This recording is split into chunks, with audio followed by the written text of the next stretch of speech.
When a Hollywood legend tells a longtime NFL insider to knock it off, it's not just a comment, it's a warning. Jamie Foxx didn't stumble into this conversation by accident. He wasn't chasing clicks, and he wasn't reacting emotionally. He stepped in because something being presented as fact didn't match what everyone had just watched unfold in real time. And when his message went public, it immediately cracked open a much bigger conversation. Then Coach Prime stepped in and quietly confirmed it. With a simple public acknowledgement, Deion Sanders made it clear that the narrative being pushed didn't sit right with him either. That moment changed everything. Because when a father, a Hall of Famer, and the man who has coached Shedeur Sanders since childhood publicly backs a call-out, it's not drama. When a Hollywood legend tells a longtime NFL insider to knock it off, it's not just a comment, it's a warning. Jamie Foxx didn't stumble into this conversation by accident. He wasn't chasing clicks, and he wasn't reacting emotionally. He stepped in because something being presented as fact didn't match what everyone had just watched unfold in real time. And when his message went public, it immediately cracked open a much bigger conversation. Then Coach Prime stepped in and quietly confirmed it. With a simple public acknowledgement, Deion Sanders made it clear that the narrative being pushed didn't sit right with him either. That moment changed everything. Because when a father, a Hall of Famer, and the man who has coached Shedeur Sanders since childhood publicly backs a call-out, it's not drama, it's correction. And suddenly, this wasn't just about one quote from it became about trust. For years, Browns fans have relied on certain insiders to tell them what's really happening behind closed doors. Access matters in sports media. Relationships matter. And when someone with that level of access speaks confidently about development, mentorship, to understand why this moment hits so hard, you have to understand who was being challenged. Mary Kay Cabot isn't just another voice in the media cycle. She's been covering the Cleveland Browns for decades. She's been there through coaching changes, quarterback disasters, front office shakeups, and every version of this franchise you can imagine. When she speaks, fans listen. Not because they always agree, but because she's plugged in. She has access, she has sources, and most importantly, she has influence. That's why her reporting often shapes the conversation before fans ever see the full picture. When she explains what's happening inside the building, it carries the weight of someone who's been in those rooms, talked to those coaches, and earned that trust over time. For a lot of people, her word becomes the default version of events, which is exactly why this situation feels different.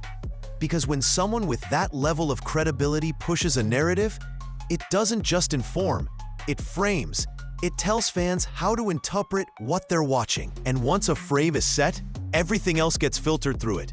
That's where the tension begins. In this case, the story being presented wasn't neutral. It wasn't observational. It was explanatory. It didn't just describe what happened. It told you why it happened and who deserved credit for it. And that's a powerful thing when it comes from an insider. The problem is, explanations only work when they align with reality. Fans had spent weeks watching how Shedeur Sanders was handled. They saw the depth chart. They saw the reps. They saw who was getting opportunities and who wasn't. So when a confident explanation arrived after the fact, one that suggested careful development and intentional mentorship, it immediately raised eyebrows. Not because people wanted drama, but because they remembered the timeline. And that's what made the pushback unavoidable. When an insider narrative clashes with what people watched happen in real time, credibility gets tested. Not destroyed, tested. And the louder the explanation, the more scrutiny it invites. That's why Jamie Foxx's response mattered. He wasn't arguing with a random take. He was pushing back on a version of events that had already begun to solidify as truth. It signaled that this wasn't just fan frustration. It was a challenge to the framing itself. And once framing gets questioned, everything that follows starts to look very different. the real spark didn't come from a rumor or a leaked quote. It came from a specific claim that sounded reasonable, until people actually thought about it. The narrative being pushed was simple. Shedeur Sanders arrived behind the curve, and Kevin Stefanski patiently brought him up to speed. Extra meetings, daily film sessions, a rapid rise that explained everything fans were seeing on Sundays. On the surface, it felt like a clean, professional explanation. Coaching works, development takes time. End of story. Except that story skipped a few chapters. According to this version of events, the Browns didn't initially believe Shedeur had high football acumen. He supposedly needed time to grasp protections, play calls, period. And pro-level responsibilities. But that immediately clashed with what people already knew about his background. This wasn't a quarterback learning football for the first time. This was someone raised in it, coached by a Hall of Famer, asked to carry offenses at the college level, trusted to make decisions under constant pressure. So the idea that he showed up as some raw project raised questions. Then came the timeline problem. If this development was happening all along, why wasn't it visible when decisions were being made? Why was Shedeur buried on the depth chart while others received first-team reps? Why was the so-called competition anything but competitive? Development doesn't happen in secret and suddenly reveal itself only when there are no other options left. That's where fans started calling it revisionist, because the explanation arrived after the outcome. After injuries, after poor performances by others, after the team had no choice but to turn to him. And once he played well, the story shifted from hesitation to intention, from reluctance to design. That's a big difference. It reframed the season as a success story of coaching rather than a missed evaluation. And that framing mattered because it quietly redirected responsibility. Instead of asking why Shedeur wasn't given a fair shot earlier, the focus moved to praising how quickly he learned. The problem is, learning curves don't erase decision-making. And growth doesn't explain why opportunity came so late. That's why this claim struck a nerve. It wasn't just about football IQ or meeting rooms. It was about accountability. Because if you accept this explanation, then nothing went wrong. Everything happened exactly. And for anyone who watched the season unfold in real time, that simply didn't feel true. And that disconnect between explanation and experience is what turned a standard media take into a full-blown controversy. Because once people stop accepting the why, they start asking harder questions about the who. Once the explanation started falling apart, attention shifted to something even more uncomfortable. The timeline everyone was supposed to forget. From the very beginning, fans were told this would be an open competition, a four-way battle where the best quarterback would rise to the top. Merit-based, fair, transparent. That framing mattered because it created expectations. People believed performance would decide everything. But what actually happened? He wasn't given equal reps. He wasn't put in the same situations. While others cycled through first-team opportunities, he remained buried, learning from the sidelines rather than proving anything on the field. And that went on for weeks. That's not development, that's delay. If a coaching staff truly believes a quarterback is growing rapidly through mentorship, you don't hide him. You test him. You challenge him. You accelerate the process with live reps, especially in a season already trending sideways. Instead, Shedeur's opportunity only came when the alternatives ran out. And that's where the revision becomes obvious. Because once he finally played, the performance didn't look like someone catching up. It looked like someone ready. Calm under pressure. Accurate. Decisive. Traits that don't reinforce through experience. That's why the post hoc explanation rang hollow. If this level of play was the result of careful coaching all along, then the earlier hesitation makes no sense.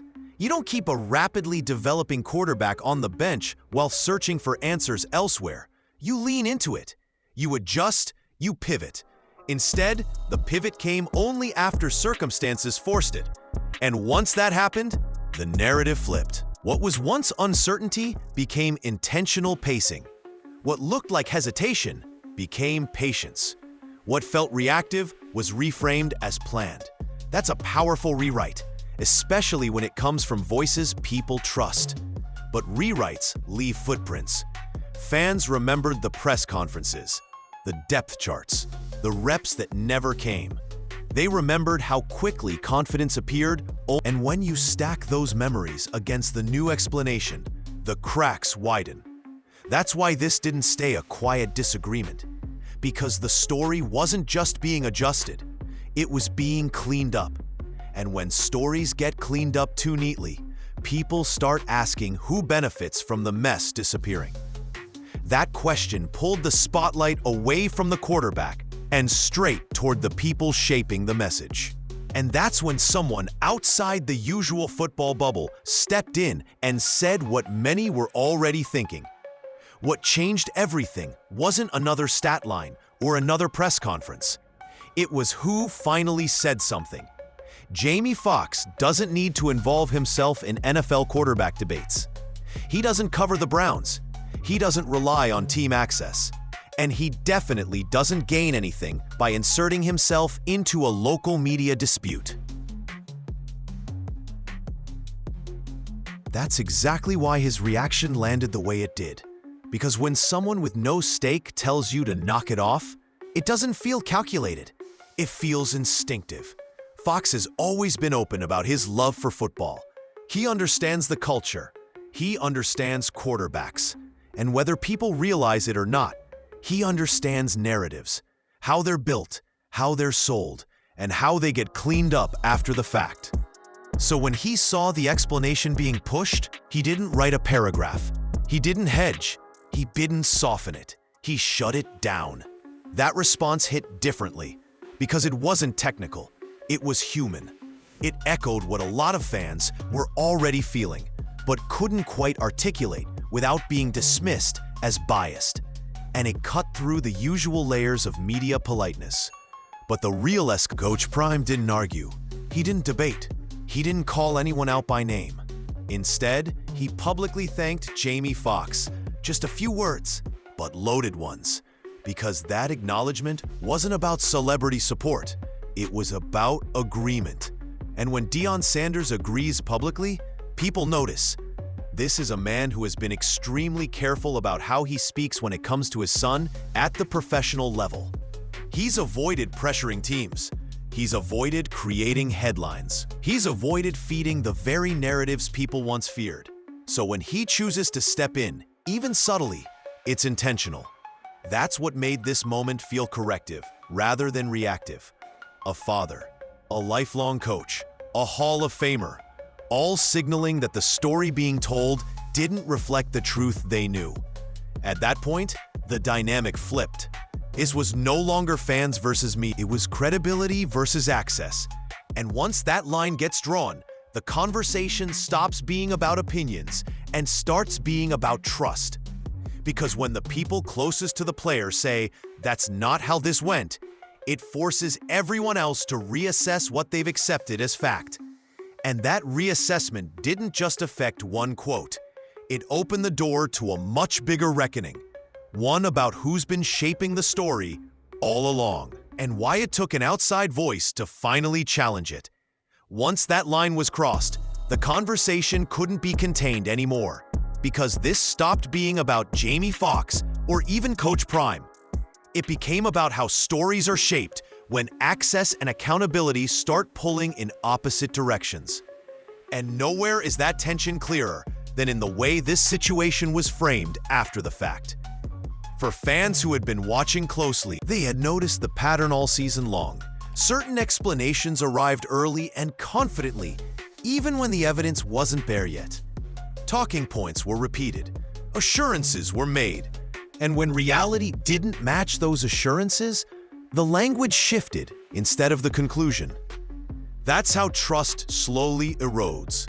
Instead of revisiting earlier claims, new context was layered on top. Instead of admitting this reads, narratives were refined. What looked like hesitation became strategy.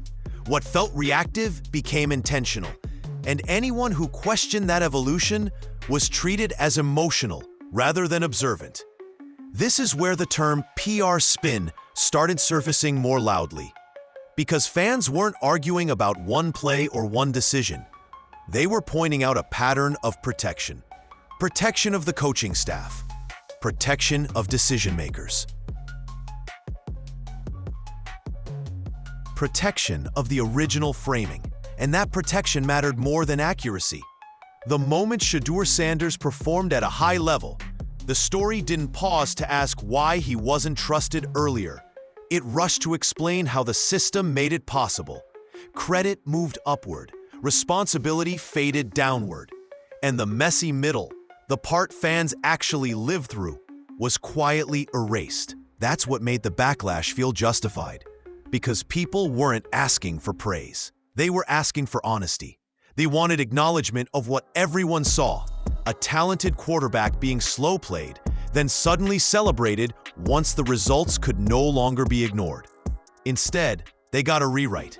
And rewrites always raise suspicion, especially when they benefit the same people who made the questionable calls in the first place. When explanations consistently arrive after outcomes, they stop feeling explanatory and start feeling defensive. That's why this moment resonated beyond Cleveland. It touched a nerve that sports fans everywhere recognize. The feeling that the story you're being told doesn't quite match the game you watched. The sense that access sometimes matters more than accuracy. And the frustration of being talked down to for noticing the difference. Once Jamie Foxx and Coach Prime stepped in, that frustration finally had a voice loud enough to cut through the noise. And once that happened, attention turned to something unavoidable. The football itself. Because no amount of framing can erase what happens on the field. When the noise finally faded, the football refused to cooperate with the narrative. Because once Shedeur Sanders stepped onto the field, the conversation changed, whether people wanted it to or not.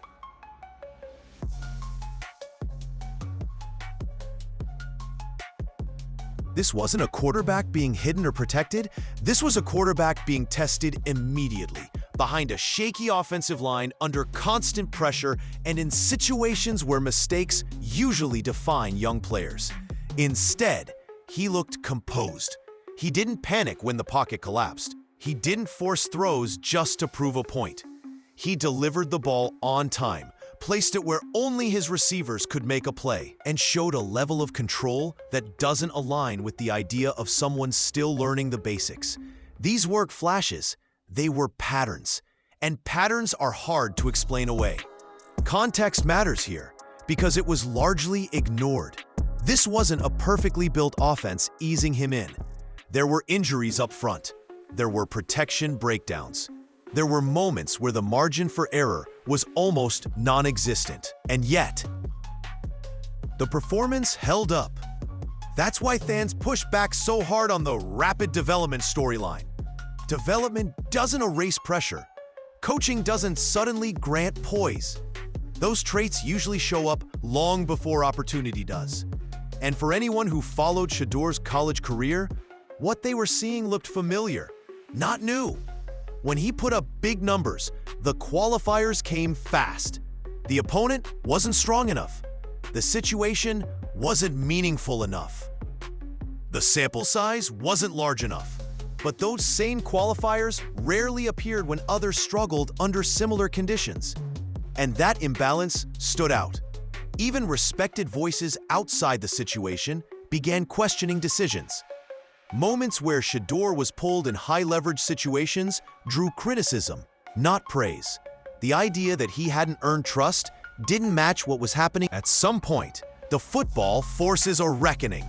Because you can debate intention, you can debate messaging, you can debate access, but you can't debate repeated execution under pressure. And the more that execution stacked up, the harder it became to argue that this was all the result of a few extra meetings. which brings the story full circle. If the play didn't suddenly change, then the explanation shouldn't have either. And if the explanation only arrived once success became undeniable, then it's fair to ask what it was really protecting. That question lingered, and it set the stage for the final takeaway. When you step back and look at the full picture, the concerns shifted from off-field noise to readiness, to learning curves, to development, and finally to coaching credit. Each version sounded reasonable on its own, but taken together, they form a pattern that's hard to ignore. Every time reality caught up, the story adjusted. That's why this moment matters more than a single reporter or a single quote. It exposed how easily timelines can be reshaped once outcomes are no longer in doubt. Instead of asking whether early evaluations were wrong, the conversation moved to why success was inevitable all along. Responsibility quietly drifted upward. Doubt quietly disappeared. And fans noticed, not because they were emotional, not because they were defensive, but because they remembered what was said before the results forced. Questioning the story became a bigger issue than questioning the decisions that led to it. Jamie Foxx didn't start that frustration. He just voiced it plainly. Coach Prime didn't escalate it. He simply confirmed it. And that's what made this different from a normal sports debate. It wasn't about hot takes or team loyalty. It was about credibility, about whether access should outweigh accuracy, about whether explanations should match the timeline or just the outcome. This doesn't mean coaching doesn't matter. It doesn't mean development isn't real. It means those things shouldn't be used as shields after the fact. Growth doesn't erase missed opportunities, and success doesn't automatically validate every decision that came before it.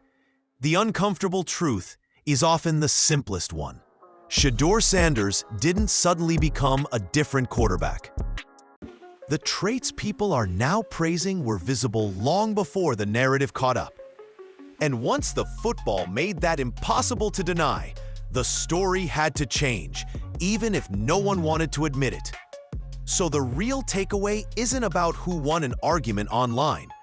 It's about paying attention. Because when the people closest to a player speak up, when outside voices cut through the noise, and when the game itself tells a clearer story than the coverage around it, that's usually a sign something went wrong long before the correction arrived. And the next time the narrative shifts again, remember this moment. When the truth didn't get louder, it just got harder to ignore.